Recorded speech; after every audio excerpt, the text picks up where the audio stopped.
एते आम समस्ते मर्माहत आम बार काउंसिल सबू मेम्बर मैंने समस्ते मर्माहत आम आमर गोटे अनुरोध डीसीपी महादेव को जे यार तुरंत अनुसंधान करी दोषी उपर कार्यानुष्ठान ग्रहण करा आमर गोटे मत भी अच्छी 48 घंटा मध्य अरेस्ट करा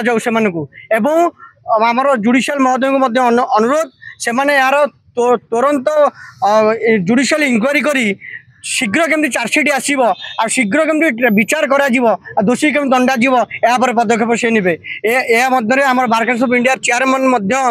दुख प्रकाश कंडेम कर जिनस को आमर आम सरकार पाखे अनुरोध करूँ आम भाई की जमी आमर कंपेनसेसन जमी मिलवा कथा मिलू आ गोटे सी हूँ बहुत भल लोक केवल केवल वकिल नुहति सी गोटे पॉलिटिकल लीडर समाज रे भल लोक सी कारण सी जब आम मझे प्लां करूँ आम जेबू बुलिया जीवु बोली सी किंतु कही मेसेज देते जे प्लीज देख यहाँ आमर गंजाम गणपर्व हूँ दशहरा एवं कुआर पूर्णिमी या देखिकी विचार कर बहुत दुखर कथा आम काली बहुत बहुत दुखर आम मर्माहत हो पड़ू एति कहीकि मुझे कहूँ आम सरकार को अनुरोध करुँच यार तुरंत पदक्षेप नि जाऊ।